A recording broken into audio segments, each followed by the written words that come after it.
Taxes are increasing left and right, with many Duluthians arguing they're paying too much. Everyone wants to know what projects their tax dollars are going towards.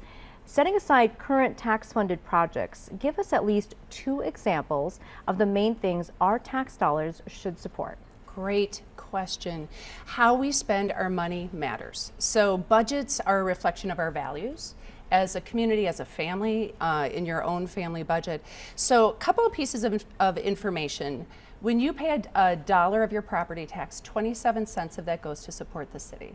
I think that's important for people to know. 40 cents goes to the county, 30 cents goes to the school district, 27 cents goes to the city. So I'm happy to talk about that 27 cents. And without question, we have asked residents to invest more as the cost of living has gone up.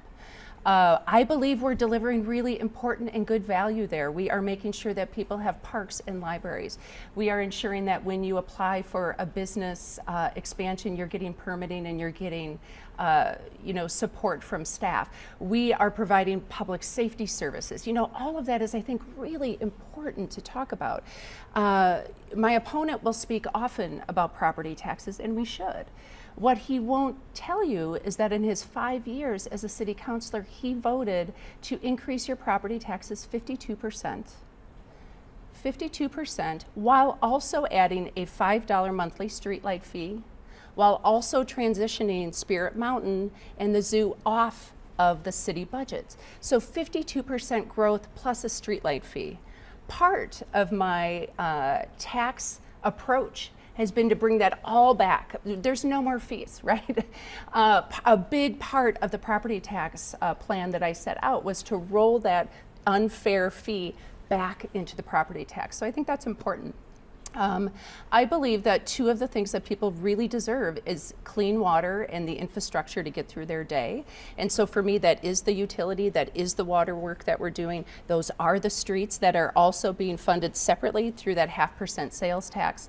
And I believe public safety is always paramount. It's always important to make sure that we have safe communities, but safe communities also require things to do and places for people to be and connect. So I am a fierce champion of also funding things like our libraries and libraries hours and services in our parks. These are spaces and places that are incredibly important to the culture of a community and send a very strong message about what the supports that a city offers its neighborhoods very holistically. Sure. And I'll give you 3. Streets, utilities, public safety. When we're doing those core services well, right next to that is our parks and neighborhood community centers. I mean, these are the things that people expect from their local government, and it's what they expect from paying local property taxes. Almost 10 months into this, 2 things have really surprised me.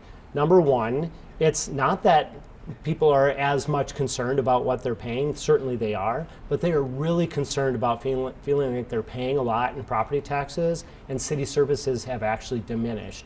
So number 2, what that is an issue of trust with local government. We have to re-earn our citizens' trust by doing the basics and doing them really well. Streets, utilities, and public safety. Effective, efficient, and at a rate we can both afford and sustain. And then we as city leaders have to say, where is our fiscal discipline? We have seen the city general fund going from 80 to next year a proposed $108 million, and yet we're not delivering on those core services. You'll hear the 850%, new street miles. Well, it's going from 2 to 17 when we have so many more to do. And when we also think about those other core city services, those are where people are asking questions.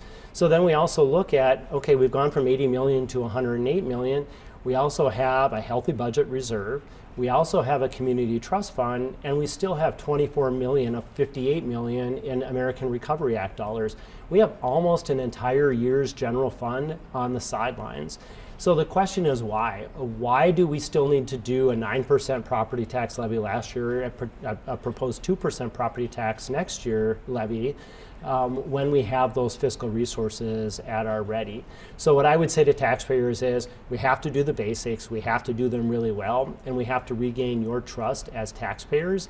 And once we've done that, then we can talk about some of the other issues that you might hear in this campaign or in other State of the City speeches or things like that. But you do the basics and you do them really well so that then you can talk about the other things that people legitimately do care about in our community.